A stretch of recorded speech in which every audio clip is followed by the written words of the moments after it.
Urgentemente, a NRF está paralisada, um verdadeiro desastre. Esse vídeo quebrou a internet. Pânico no Kremlin e uma revolta está se formando em Moscou. Os russos estão gritando e prontos para recorrer a métodos radicais. Putin toma uma decisão urgente, Zelensky coloca o inimigo sob pressão. Isso deixou os russos em pedaços, o fogo da vingança havia cumprido seu papel. Mas sobre tudo isso depois. Assista até o final. O Ukraine Today dá as boas-vindas a Rinaz Lanov e aos últimos acontecimentos.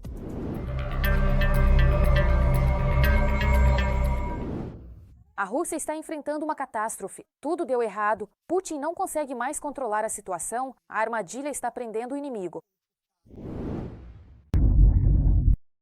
O russo, um dos maiores escritores da literatura mundial, conhecido por suas obras profundas e impactantes, direciona todo o seu vasto vocabulário para os chamados magnatas da gasolina, especialmente na região de Moscou. Parece que o coração da Rússia está preso em sérios problemas. O povo está se revoltando.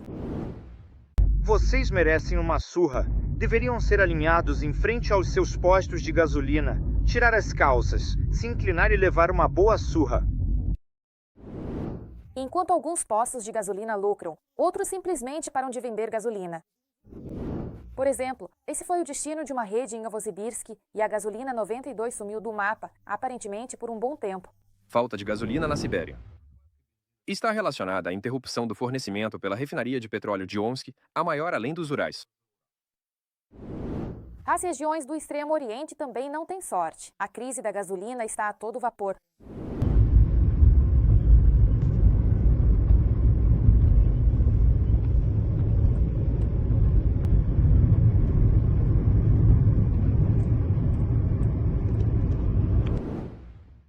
No Extremo Oriente, a situação mais difícil se desenvolveu no Krai de Chabarovsk. Um limite de 10 litros de gasolina por pessoa foi introduzido no distrito de Verkhoyansk. Problemas de abastecimento de combustível surgiram em Sovetskaya Gravan e Vanino, localizadas na costa do Pacífico. A tensão atinge seu máximo. As pessoas, uma após a outra, fazem gritos altos e todos são contra as autoridades. Algo furioso está se aproximando. É hora, na minha opinião, de ligarmos nossas mentes, ligarmos nossos cérebros e começarmos a nos unir. Ninguém, você e eu, não salvaremos um ao outro. Vamos expressar pacificamente nosso protesto declarando nenhuma confiança em tal sistema de governo. Isso não é surpreendente. A produção de derivados de petróleo na Rússia despencou 10% após os ataques de drones. Isso está sendo amplamente noticiado. Não faz sentido esconder. Os ataques de drones ucranianos, que desde o início de agosto conseguiram atingir 28 refinarias de petróleo na Rússia, derrubaram a produção de combustível e outros derivados de petróleo para o nível mais baixo em muitos anos. Como resultado, os volumes de produção nas refinarias de petróleo atingiram o patamar mais baixo, pelo menos, dos últimos 5 anos. Putin, em agonia, quer despejar bilhões nas refinarias diante dos ataques de longo alcance ucranianos. Decreto de emergência. As refinarias de petróleo terão direito a subsídios, mesmo que os preços de atacado do diesel e da gasolina no mercado superem significativamente os preços limite. As mudanças estarão em vigor de 1º de outubro a 1º de maio. Dizem que os subsídios têm como objetivo incentivar os petroleiros russos a continuarem fornecendo gasolina e diesel para o mercado interno. Mas parece que nem isso ajudará a resair desse buraco. O que aconteceu é realmente, na minha opinião, um grande sucesso. De acordo com nossos dados, a escassez de gasolina do inimigo é de até 20% de suas necessidades. Há estimativas diferentes, de 13% a 20%, mas está confirmado que a escassez já é significativa. Na nossa opinião, chega a 20% atualmente. Oficialmente, a agonia do combustível na Rússia ganha força e chega aos pontos mais remotos. O Kremlin está em pânico, sem saída. Putin tenta desesperadamente bolar um plano, mas tudo dá errado. Vocês precisam ver isso com seus próprios olhos. Um recorde negativo absoluto de Putin. Os carros na Rússia estão deixando de ser um meio de transporte e virando um artigo de luxo. Afinal, para os moradores da Federação Russa, está cada vez mais difícil abastecer seus cavalos de ferro. Apesar de a Ucrânia extrair uma quantidade imensa de petróleo, o país enfrenta escassez de gasolina e diesel. Por mais engraçado que pareça, em um país que já foi um grande posto de gasolina e um apêndice de matérias-primas da China, com uma economia baseada em dutos, agora nem consegue garantir petróleo e derivados para sua própria população, para seus próprios negócios. O principal responsável pela catastrófica falta de combustível do outro lado da fronteira foram as Forças Armadas da Ucrânia e seus ataques de alta precisão à infraestrutura de refino de petróleo dos ocupantes. Assim, no final de setembro, pelo menos 38% da capacidade de refino primário de petróleo nas refinarias em toda a Rússia estava ociosa, ou 338 mil toneladas por dia. Para o antigo país dos postos de gasolina, este é um colapso colossal do mercado. Ultimamente, a escassez de combustível tem sido seriamente sentida até mesmo na frente. Você não encontrará gasolina de 95 a qualidade em postos de gasolina russos comuns na maioria das regiões. Em particular, em alguns postos de gasolina começaram a limitar temporariamente o volume de combustível vendido por pessoa, ou seja, em alguns lugares permitiam até 20 litros, em outros até 30 litros. E em outros postos, em algumas regiões da Rússia, chegaram até a suspender temporariamente a venda de certos tipos de combustível, ou seja, em alguns lugares não havia gasolina comum, em outros faltava a de 95, e assim por diante. Ao mesmo tempo, nos pequenos postos de gasolina independentes e privados, que não fazem parte das chamadas companhias petrolíferas verticalmente integradas, ou de um aumento acentuado no preço do combustível. Isso só agravou ainda mais a situação no país. Junto com a escassez nos postos, vieram também os preços nas alturas. Neste verão, a gasolina e o diesel aumentaram de preço na Rússia em bons 15 a 20%. E a partir do outono, os preços nos painéis dos postos de gasolina do outro lado da fronteira mudam quase diariamente, aumentando cada vez mais um rublo ou outro no valor do combustível. Mas nem esse aumento é capaz de cobrir os custos das refinarias russas, que agora operam sob ataques constantes de drones na Ucrânia. O déficit é tão grande que isso é uma tentativa desesperada de, atingindo o bolso dos petroleiros, das já sofridas companhias petrolíferas, cujos lucros estão desmoronando e muitas já operam no prejuízo, de alguma forma abastecer o mercado interno. Para os negociantes de petróleo russos, a situação nos mercados externos está ainda pior do que no mercado interno. Se antes o governo compensava a diferença de preços por meio da exportação, hoje o petróleo russo na Europa não é comprado nem por uma ninharia. Ou seja, nem mesmo a gasolina barata dentro da própria Rússia. Não dá mais para esperar por isso. A situação com o combustível é muito grave, a crise só vai piorar. Consequentemente, os petroleiros não conseguem lucrar nos mercados externos, por causa das sanções, do rublo forte e da queda dos preços do petróleo. O petróleo russo está sendo negociado lá agora por 55 a 57 dólares o barril, levando em conta todos os descontos e abatimentos em relação ao Brent. E é isso, agora os petroleiros estão pedindo ajuda ao governo, redução de impostos, alíquotas do imposto de extração mineral, tarifas de exportação, impostos especiais de consumo. Mas as autoridades não conseguem fazer isso, o orçamento deles está desmoronando, eles têm um rombo no orçamento. A economia russa não tem com que tapar esse buraco. No fim das contas, o Kremlin não teve ideia melhor do que anunciar o início da importação de combustível para o país e, ao mesmo tempo, interromper qualquer exportação de gasolina e diesel da Rússia. Ou seja, eles decidiram importar gasolina. Olha só, o Putin venceu. Dizia que a Rússia não seria um posto de gasolina, um país posto de gasolina. Eu acho que isso é uma vitória. Tem que comemorar mesmo. Agora a Rússia vai comprar gasolina.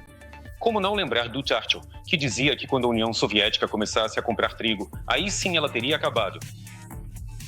Então, mais ou menos quando a Rússia de Putin começar a comprar gasolina, em pouco tempo ela vai acabar, assim como acabou a União Soviética.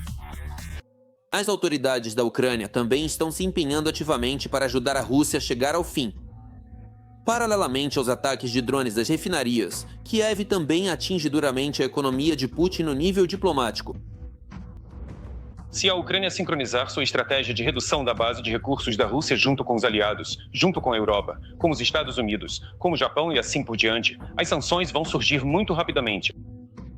E até mesmo a Coreia do Sul e Singapura simplesmente vão ter medo de fornecer gasolina para a Rússia, para não serem atingidos pelas sanções. Nessa situação sem saída, o Kremlin se agarra à última esperança, ignorando todas as normas ambientais. No governo, praticamente legalizaram o contrabando na esperança de que, pelo menos, ele abasteça o mercado russo de gasolina. No entanto, essa decisão, segundo os analistas, ao contrário, vai colocar o último prego no caixão do refino de petróleo na Rússia. E não só isso. As autoridades decidiram combater a escassez de gasolina com métodos que causam sufocamento e danificam os motores dos carros. O vice-primeiro-ministro Novak propôs, por 6 meses, trazer de volta um aditivo especial à gasolina, que já havia sido proibido em 2016. Com ele, querem aumentar a produção de gasolina, mas tem um detalhe. Esse aditivo tem um impacto negativo no meio ambiente, prejudica o estado do carro e aumenta o teor de óxidos de nitrogênio nos gases de escape, que ficam suspensos no ar a uma altura de 60 centímetros do chão. É perigoso para as pessoas inalarem esses vapores.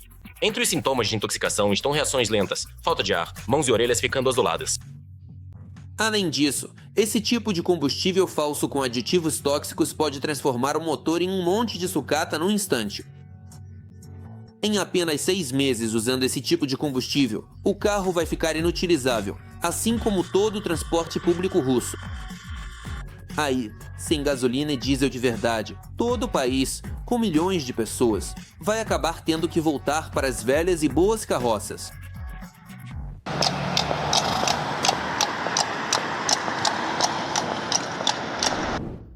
Não tem gasolina, e ainda por cima o programa está com problema de luz. Belgorod e Kursk ficaram no escuro. Os russos receberam uma resposta séria dos nossos. Parece que tranquilidade é algo que os russos só conseguem sonhar. A artilharia balística ucraniana já está operando no interior da Rússia, com ataques em enxames e acertos precisos. Flamingo e Netuno estão apontados direto para o caos da confusão. A pressão continua. Qual será o próximo ataque que devemos esperar? Veja mais na reportagem a seguir.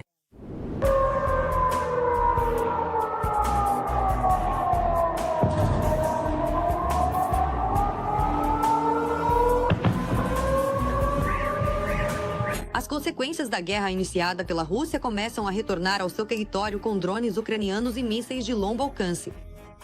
O Estado-Maior não nega que depois de Belgorod, até os moscovitas podem sentir na pele o que é um apagão. Esse poste não está funcionando. Aqui é Budenogo. À direita ficam os prédios 10, 12 e 14. Escuridão. À esquerda de Budenogo. Escuridão. À esquerda de Budenogo e Senina, no cruzamento, o semáforo não está funcionando. Enquanto isso, mais 2 regiões russas, as regiões de Tyumen e Sverdlovsk, impuseram limites para a venda de gasolina por pessoa, não mais que 30 litros. Antes disso, a novidade no mercado afetou o território de Chabarovsk, a região de Chelyabinsk e a Crimeia ocupada. Todas essas filas e postos de gasolina vazios são por causa dos ataques diários às refinarias de petróleo. O comandante-chefe SYRSKY declarou que, em setembro, pelo programa Deep Strike, foram relatados 70 acertos em território russo. Estamos destruindo, no país agressor, a produção de combustíveis e lubrificantes, explosivos, entre outros. Componentes do complexo militar e industrial russo. Entre outras coisas, a produção de petróleo na Rússia diminuiu 21%. A intensificação e ampliação das chamadas sanções de longo alcance da Ucrânia sobre o território russo se tornou um dos principais temas da reunião do presidente com o bloco de segurança. O armamento de longo alcance ucraniano está se tornando significativamente mais eficiente.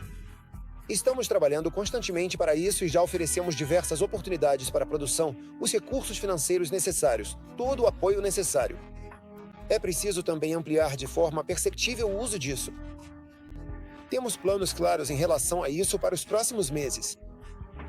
Tudo deve ser realizado. A precisão ucraniana já é visível, mas precisa ser ainda maior. É absolutamente justo que a Ucrânia cause ataques de retaliação, ataques precisos, ao contrário da Rússia.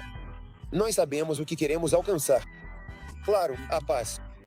Atualmente, os portadores das sanções em território russo são os mísseis Flamingo e Neptune. A empresa Firepoin anunciou o início da produção dos primeiros no final do verão.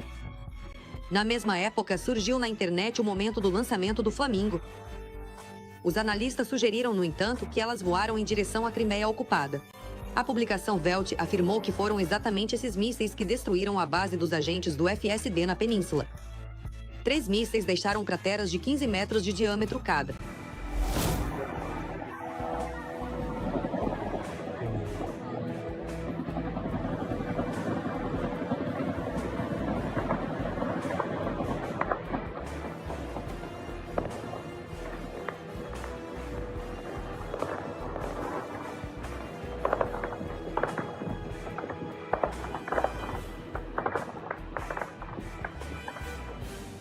Explodiu como um cogumelo. Na mesma época, jornalistas alemães afirmaram que 50 mísseis saem mensalmente da linha de produção e que o plano é chegar a 200 por mês. E então os russos mostraram supostamente destroços de um míssil Flamingo abatido. Segundo eles, ela foi atingida em território russo por um sistema Buk a uma altitude de 100 metros e a uma velocidade de 600 km por hora. Pelo número de série, os ocupantes supõem que este é o 106º projétil fabricado em setembro. Não há confirmação confiável de que o Flamingo destruiu a base dos agentes do FSB. Analistas militares acreditam que o próprio Netuno pode estar por trás dos ataques bem-sucedidos e muito mais.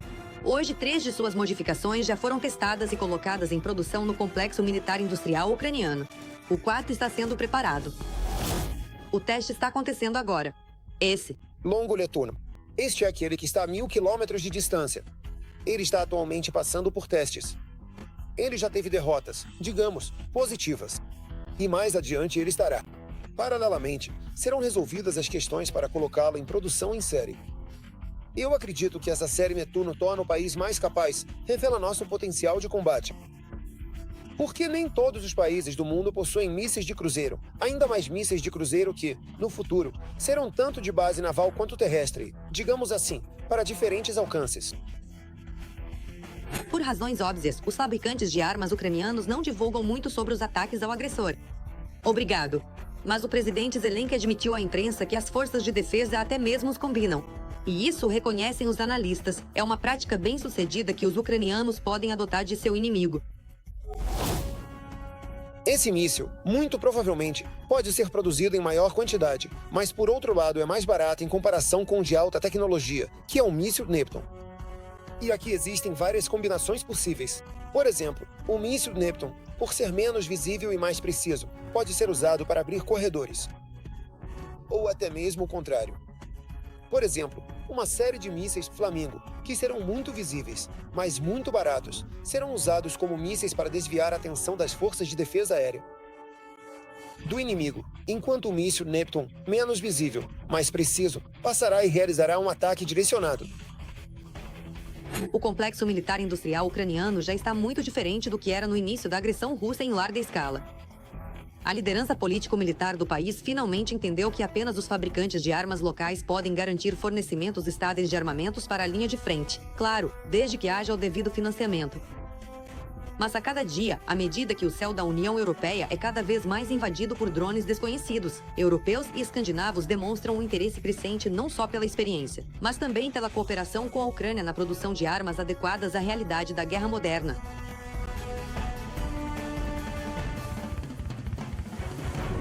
Quando, afinal, a catástrofe vai atingir a Rússia de forma definitiva? Deixe sua opinião nos comentários. Deixe seu like no vídeo e fique por dentro das principais notícias. E vem mais por aí.